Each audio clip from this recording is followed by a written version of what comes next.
네, 여러분 안녕하십니까. 시사토론의 송인호입니다. 우려했던 코로나19의 3차 유행이 현실화하고 있습니다. 전북에서도 지난 2주 동안에 연일 두 자릿수를 넘는 확진자가 나오면서 확진자 수도 400명을 넘어섰습니다. 전파 속도가 너무 빨라서 걱정인데요. 본격적인 겨울 추위가 다가오면 바이러스 확산세가 더 빨라질 것으로 우려되고 있습니다. 특히 최근에는 젊은 층의 무증상 확진자와 감염 원인을 알기 힘든 사례가 잇따라 나오면서 방역에도 어려움이 더욱 커지고 있습니다. 오늘 시사토론에서는 최근 전북의 코로나19 확산 상황과 대처 방안에 대해서 함께 이야기 나눠보도록 하겠습니다. 함께할 토론자 세 분 모셨습니다. 어서 오십시오. 자, 중국 우한에서 코로나19가 발생한 지 이제 1년을 넘기고 있어요. 전북은 대구 신천지발, 그리고 이태원발, 광화문발 위기도 순조롭게 넘기듯 하다가 최근에는 심상치 않은 분위기인데요. 자, 이 자리에는 전북대병원 김수로 교수님 함께 하셨는데 최근 몇 주간의 우리 국내에서 코로나19 상황 어떻게 분석할 수 있을까요? 네, 결국 우려했던 그 코로나19에 1년을 되돌아서 다시 2020년 12월까지 지속되는 상황이 발생했습니다. 최근 확산세는 국내 기준으로 했을 때 신환자가 나온 1차 그리고 2차 확산에 이어서 최근 겨울철에 확산되고 있는 확산세를 3차 확산으로 분류를 하고 있는데요. 이 3차 확산을 기존의 그 유행과 확산에 비해서 조금 더 주의하고 주목해야 할 점을 좀 요약해 보자면 한 3가지 정도로 고민을 해야 할 것 같습니다. 바로 말씀하신 것처럼 중국 우한에서 이 코로나 바이러스 유행, 코로나19 바이러스의 대유행이 시작됐던 시기가 작년 12월, 이제 같은 계절이 다시 돌아온 것인데요. 호흡기 감염 바이러스의 특징상 이렇게 건조하고 찬 그 대기 환경은 이 바이러스가 생체 외에서 활성을 유지하는 데 있어서 최적의 조건이 될 수 있다고 할 수 있겠습니다. 따라서 이러한 계절에 지금 확산세가 줄지 않고 오히려 증가하고 있다는 점은 우리가 주목해야 하는 점이고 또 신중하게 대응해야 한다는 점으로 말씀드릴 수 있겠습니다. 또 이 3차 확산은 지난 첫 1차 확산은 어떤 종교 집단 그리고 특정 지역을 중심으로 이루어졌다면 2차 확산 같은 경우에는 큰 행사라던가 어떤 규제를 통해서 우리가 볼 수 있었던 이런 어떤 원인점을 제공했던 큰 이유가 있었다면 이 3차 확산은 정말 어디서부터 잡아야 할지 알 수 없는 지역 소모임, 즉 우리의 일상생활 전파가 이제 안착이 되고 있는 게 아닌가 하는 우려 가 가장 무섭습니다. 즉 확산의 패턴 자체가 어떤 행사나 규제 그리고 어떤 시설의 사용 금지를 통해서 막아지는 것이 아니고 가정 내에서 그리고 굉장히 친밀한 집단의 이 지역 소모임들 나의 인지하지 못한 일상생활 속에 전파가 있다라는 것이 이 3차 확산에 있어서 주목할 점의 하나가 되겠습니다. 특히 그것과 연관지어서 생각해 볼 때 이러한 소모임이라던가 사회활동의 주축이 되는 이 젊은 연령대층에서 무증상자 또는 경증 환자가 보다 많은 비중을 차지하고 있는 것인데요. 이들 환자들은 무증상 상태에서 이 코로나19의 전파가 가능해지기 때문에 또 다른 2차, 3차의 감염 확산의 주 원인이 될 수 있습니다. 실제로 얼마 전에 시작점이 됐었던 이제 노량진 고시원발이라던가 또는 병원 직원을 통한 이제 병원 감염 그리고 군대 내 이제 입영병들을 통해서 생겼던 감염에서 보시게 되면 이런 젊은 층들에서 이 사회 활동을 통해서 우리의 일상 깊숙이 들어와 있는 이 감염의 확산이 이 3차 확산의 특징 중 하나가 되겠고 보도에서도 보신 것처럼 이런 젊은 층들은 한 예로 이 군 장병의 항체 양성률을 조사를 해보니까 일반 국민 전체에 비해서 약 3배 정도 높은 항체가 발견됨으로써 이들이 무증상 상태에서 이미 많은 전파를 이룬 집단이 될 수 있겠다를 반증하고 있기도 합니다. 이것을 종합해 보게 된다면 결국 이 3차 확산을 막을 수 있는 것은 어떠한 규제, 강력한 단계 높이기도 굉장히 필요하겠지만 결국에는 개인의 일상에 있어서의 보다 더 단속이 그리고 경각심이 필요하다라고 말씀드릴 수 있겠습니다. 네, 바꿔 말하면 위험 요인이 이제 아주 일상화돼 있다라는 표현이군요. 네. 자, 이 자리에는 강영석 전라북도 보건의료과장도 함께 하셨는데요. 지난 1년간 코로나19 상황을 되짚어 보면은 최근의 전라북도 상황이 가장 나쁘지 않을까 생각해요. 어떻습니까? 예, 맞습니다. 말씀해 주신 대로 400명이 넘었습니다. 최근 2주 동안 10개월 동안 발생했던 환자 수를 넘어선 상황인데요. 보다 더 위중하다고 보는 이유는 우리가 유행인지 아닌지 여부를 확인하는데 그 사용을 하는 지수가 있습니다. 감염 재생산 지수라고요. 한 명의 환자가 몇 명의 환자에게 전파해서 질병이 확산되는지를 알 수 있는 지표인데요. 최근 2주 동안 우리 전라북도가 1.5에서 2를 오르내리고 있습니다. 지속되는 그 유행 양상이라고 볼 수 있는데요. 이게 자연 상태에서 이런 수치라면은 우리 사람들이 개입을 하게 됩니다. 방역 대책 그리고 개인의 방역 수칙 준수를 통해서 대응을 하게 되는데 현 상황은 대응을 하고 있는데도 그 수치라고 하는 내용이 매우 위중할 수 있는데요.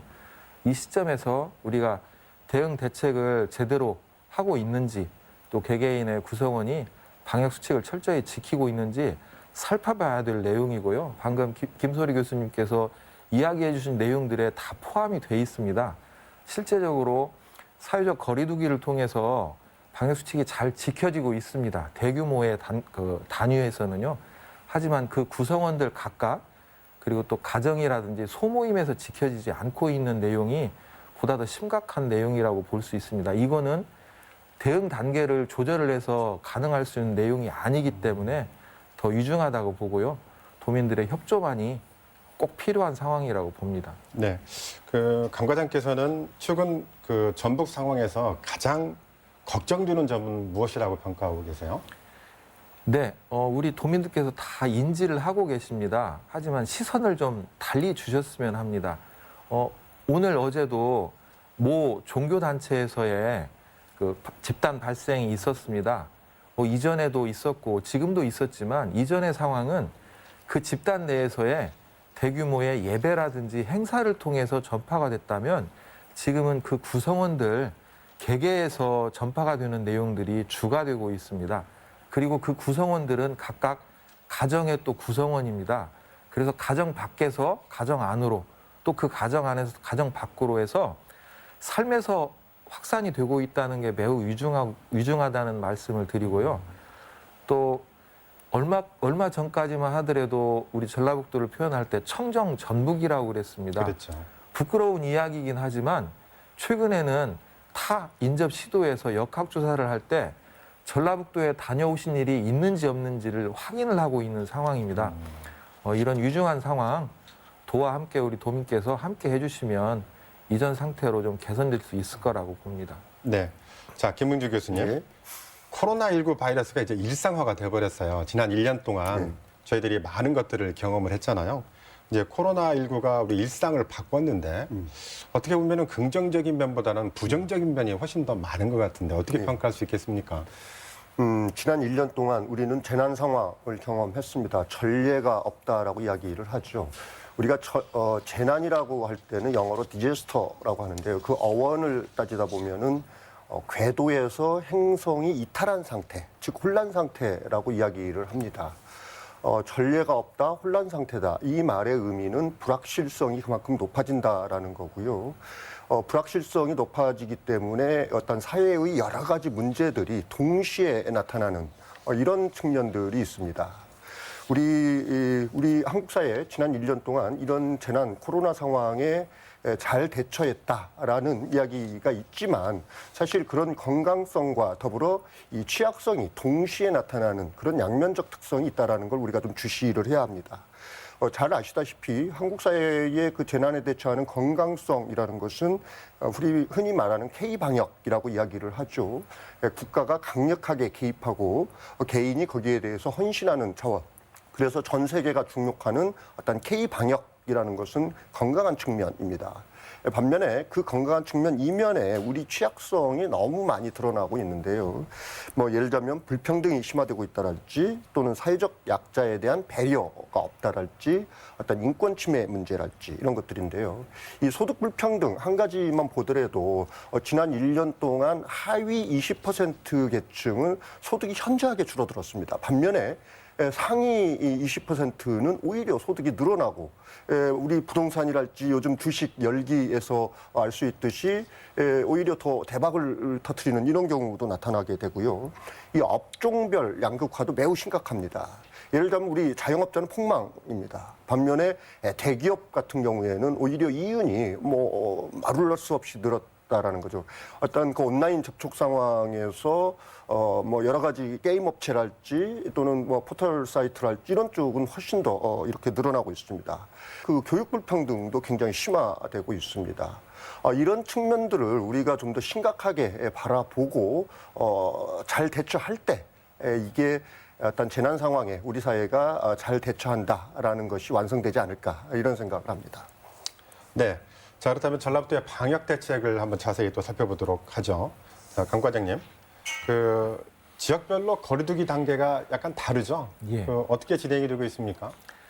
전주, 군산, 익산 그리고 인접해 있는 완주군의 이서면이 2단계를 취하고 있습니다. 그리고 인접해 있는 김제시가 강화된 1.5단계를 취하고 있고 나머지 지역은 1.5단계입니다. 환자 발생 상황에 따라서 단계 조치를 적용을 하고 있는데요. 실제로 중앙에서 지침 내용으로 보면은 선제적인 것보다는 후속 조치에 가깝습니다. 하지만 우리 전라북도 14개 시군은 그 기준에 앞서서 선제적으로 대응하는 부분에 있어서 공감을 하고 있고요. 또 지역민들께서 그 부분에 대해서 적극적으로 협조하고 있는 상황입니다.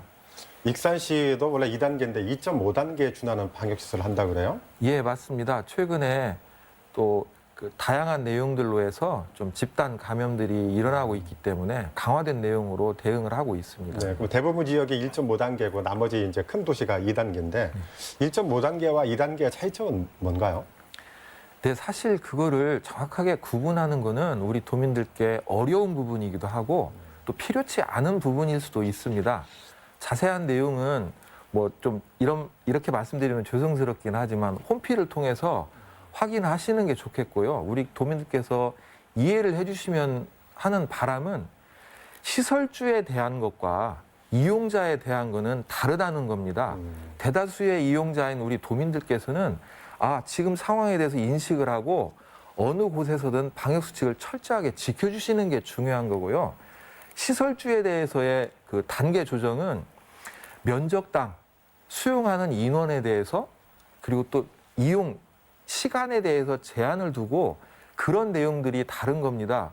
사실은 찾아가는 이용자 측면에서는 그 단계 구분에서 내가 이 상황이면 4제곱미터당 한 명이니까 들어가도 되는지 말아야 되는지를 구분할 필요는 없습니다.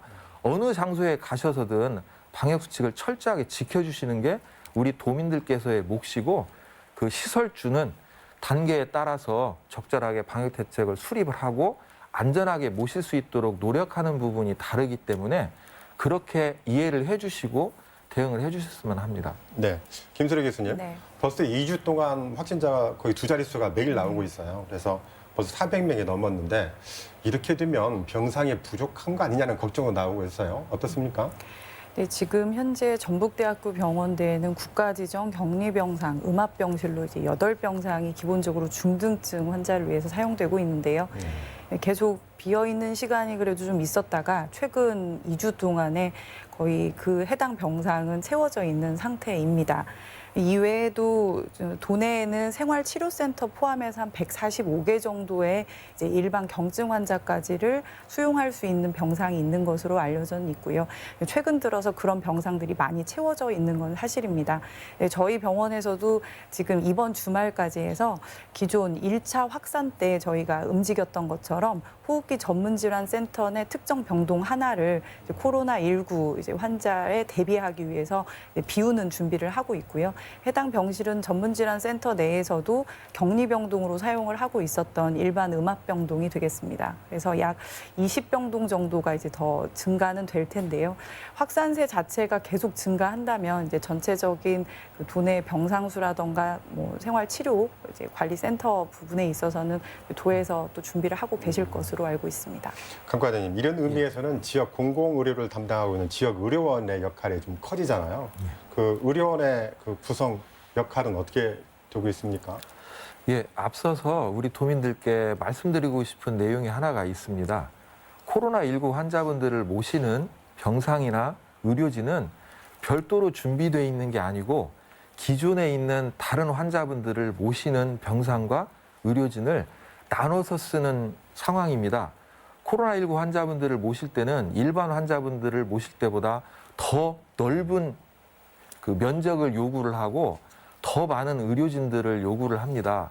그래서 그 부분을 우리 도민들께서 아셔야 되고요. 병상 문제를 근본적으로 개선할 수 있는 거는 확진자 수가 줄어드는 거 말고는 없습니다. 현재 군산의료원과 남원의료원 두 군데가 공공병원으로서 감염병 전담병원의 역할을 하고 평소에 가졌던 급성기 병원, 일반 질환자분들을 돌봐드릴 수 있는 기능을 거의 내려놓고 지금 코로나19 환자에 대해서만 대응을 하고 있는 상황입니다. 두 군데 합해서 거의 300병상 가깝게 준비가 될 거고요.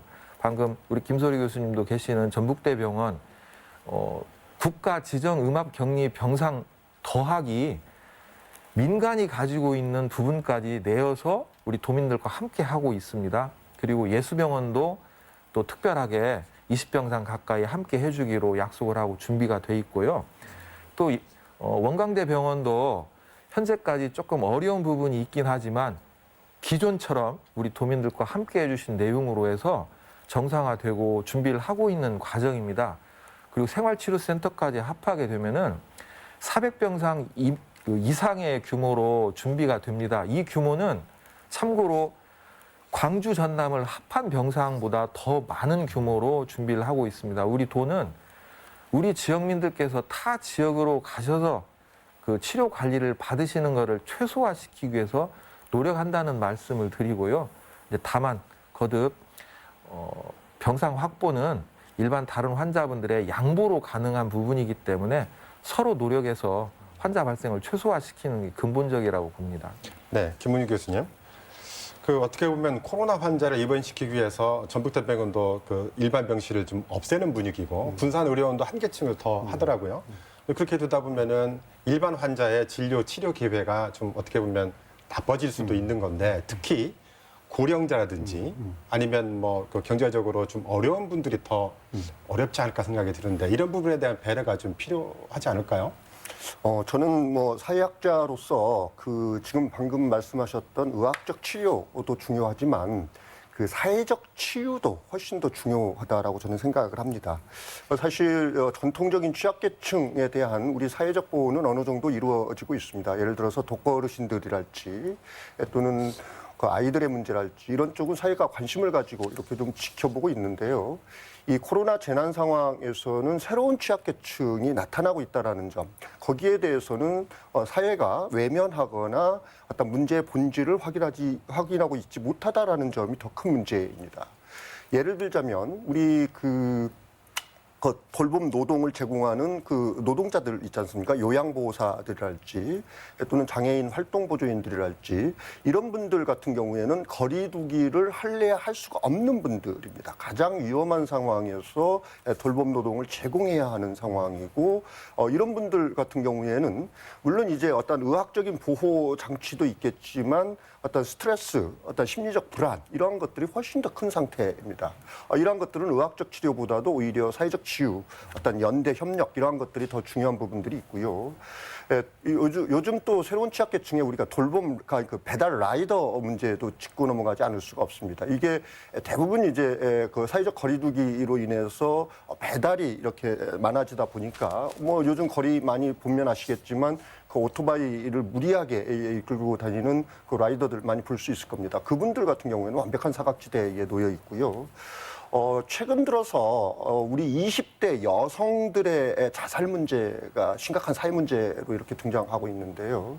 그러니까 20대 여성 같은 경우에는 취업난에다가 어떤 그 사회적 거리두기로 인한 어떤 고립감 그리고 여러 가지 결혼이랄지 출산이랄지 이런 거에 대한 사회적 압박 이런 거에 어떤 그럼에도 불구하고 20대 여성은 건강하다라는 그 어떤 사회적 인식 이럼으로써 완전 사각지대에 의해서 고립되고 우울감에 자살이 늘어나는 이런 현상인데 어느 한 신문은 이런 현실을 조용한 학살이다라고까지 표현을 하고 있습니다. 그러니까 사각지대에서 아무도 이렇게 보호하고 봐주지 않는 상태에서 죽어가고 있는 이런 어떤 그 20대 여성들의 문제랄지 이런 취약계층 우리가 좀 더 많이 살피고 관심을 가져야 하지 않을까 이러한 것들을 우리가 사회적 치유라고 이야기를 합니다. 네, 한 과장님. 가장 중요한 것은 확산을 막기 위해서라면 감염자를 빨리 찾아내는 거고 그렇게 되면 검사를 많이 해야 되는데 겨울철이라 독감하고 증상이 코로나가 비슷하잖아요. 그러다 보니까 내가 언제 어디 때나 이 증상이 있다라고 하면 무료로 검사를 받을 수 있는 건가요? 예, 맞습니다. 코로나19 초기에는 역학적 연관성이라고 하는 걸 많이 따졌습니다. 하지만 현재는 무증상 감염자로 해서 전파가 될 수 있는 상황이기 때문에 증상의 여부 그리고 역학적 연관성 여부를 거의 따지질 않습니다. 가까운 선별진료소를 가시면 무료로 검사를 받으실 수 있고요.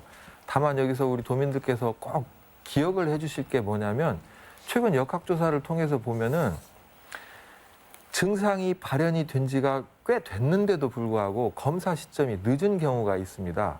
여쭤보게 되면 이유에 대해서 여쭤보게 되면 코로나일 거라고 생각을 못했다는 겁니다. 텔레비전을 통해서 코로나 증상은 위중하다고만 이렇게 인지를 하고 계시는데요. 코로나 환자의 80%는 무증상이나 경증입니다. 그래서 가벼운 호흡기 증상, 때로는 두통이나 근육통만 나타나는 경우라도 가까운 선별진료소에 가셔서 빨리 검사를 받으셔야만이 접촉하는 사람 수를 줄이고 확산세를 안정화시킬 수 있다고 말씀드립니다. 네. 자, 김철우 교수님, 네. 호흡기내과 전문이시잖아요. 네네. 조금 전에 말씀하신 것처럼 독감과 코로나19가 어떻게 보면 증상이 비슷하다고 하고 또 젊은 층에서는 아까 말씀하신 게 무증상 감염자도 많이 있다고 하더라고요. 그래도 독감하고 코로나19와 약간 차이가 있지 않을까 싶은데 어떤 증상들이 차이가 있는 걸까요? 일단 1년여 동안 다양한 코로나19 환자들의 데이터가 모아지면서 이제 모아진 데이터 안에서 가장 이야기를 하고 싶은 내용은 아까 강영석 과장님께서 해주신 말씀이 중요한 포인트가 되겠습니다. 코로나19 바이러스의 특징적인 어떤 증상이 보도가 되고 예를 들면 후각이나 미각 이상이 온다더라 이런 내용이 매체를 통해서 좀 유명해지면 이런 증상이 없으면 코로나19가 아니지 않을까라고 생각하시는 분들이 많은데 실제로 이 1년치의 데이터를 다 모아서 임상 양상을 분석해 본 결과로는 80에서 85% 환자가 경증 환자, 물론 해당 환자들은 젊은 층이나 소아층이 많은 비중을 차지하고는 있지만 전체 환자의 거의 대다수가 경증에 머물고 있다는 점입니다. 이 경증의 코로나 환자의 특징적인 임상 양상은 열, 근육통, 그리고 마른 기침과 같은 일반 감기, 독감뿐만 아닌 일반 감기 내지는 다른 호흡기계 감염 증상과도 별반 차이가 없다라는 점을 먼저 머릿속에 넣고 있는 것이 좋겠습니다. 다만 중증으로 이완하게 되는 고위험군, 고령층의 환자에서 호흡곤란의 빈도가 높아지는 것으로 돼 있고 이제 그런 분들에서 사망률이 이제 많이 보고가 되는 것이죠. 보통 통상 증상 발현 후에 중증으로 이완이 되게 되시는 분들은 한 8일 정도 시간이 소요된 다음에 진행이 되는 것으로 되어 있고 사망까지는 한 보름 정도 걸린다는 것이 통계 데이터이긴 한데요. 이제 자칫 굉장히 심한 호흡곤란이나 매체를 통해서 접한 증상이 없기 때문에 나는 코로나19가 아닐 것이다라고 생각을 하는 것보다는 일단 호흡기계 관련 증상이 나타난다면 한 번쯤은 이 시즌에는 고민을 해보시는 게 좋겠다라는 말씀을 검사를 먼저 받아보는 게 좋다. 네네 드리고 싶고요. 근데 다만 그래도 좀 다른 점을 특징을 찾아본 게 무엇이 있느냐 하면 일부의 환자에서 말씀드렸던 대로 호흡기계 증상이 있으면서 후각과 미각의 이상, 마비처럼 느끼지 못하는 증상이 보고된 바가 있고요.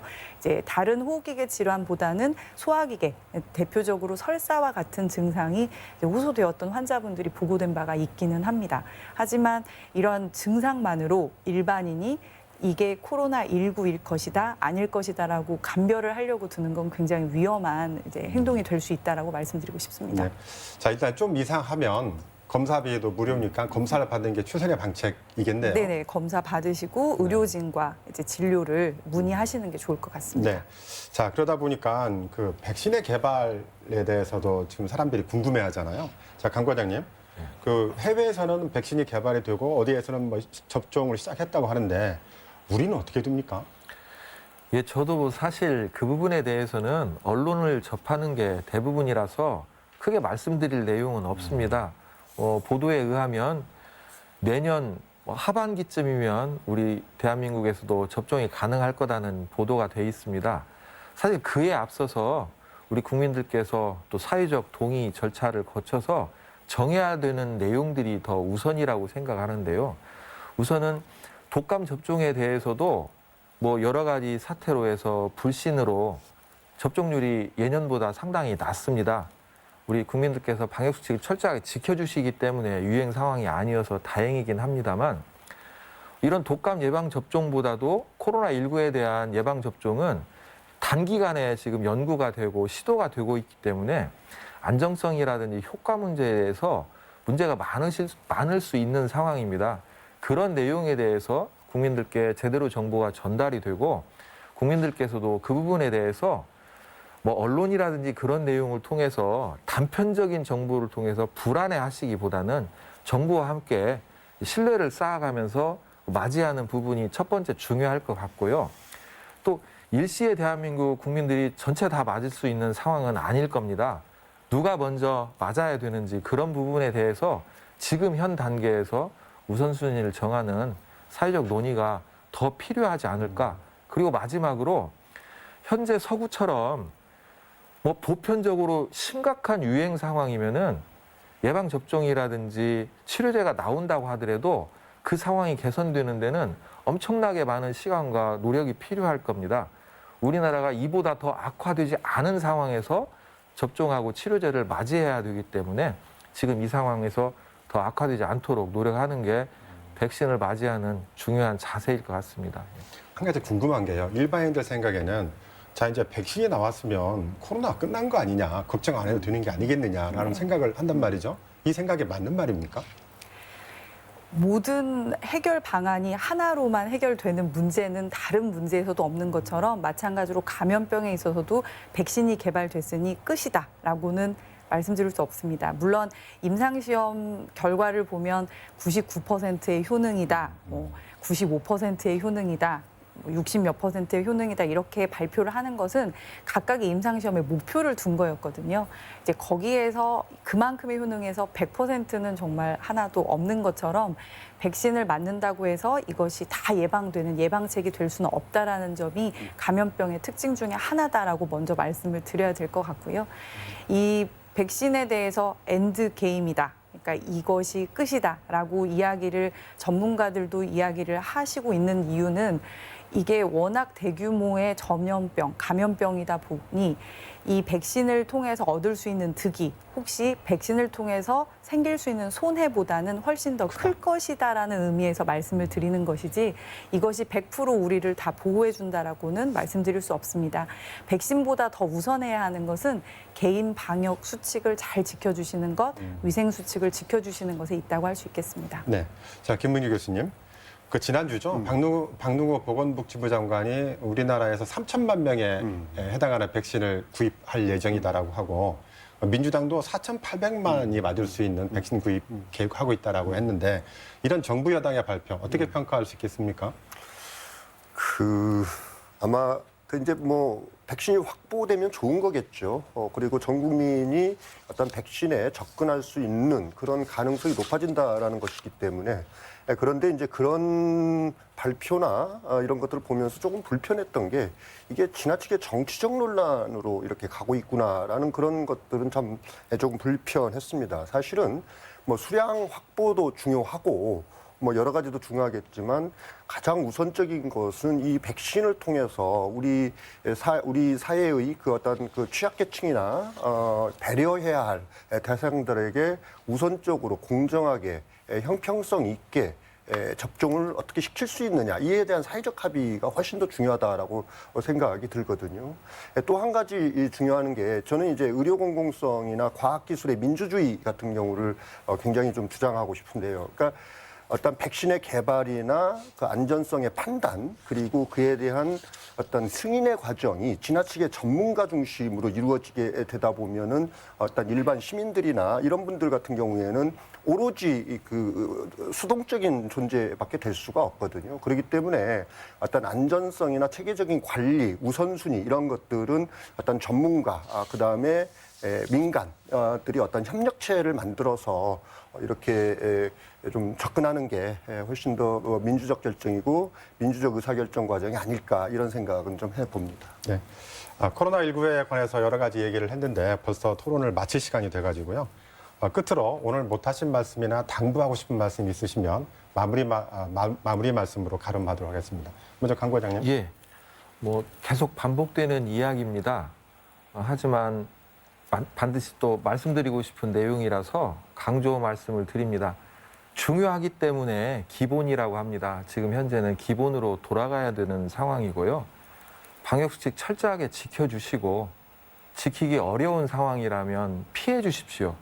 그리고 조그마한 증상이라도 있을 때는 즉시 검사를 받으십시오.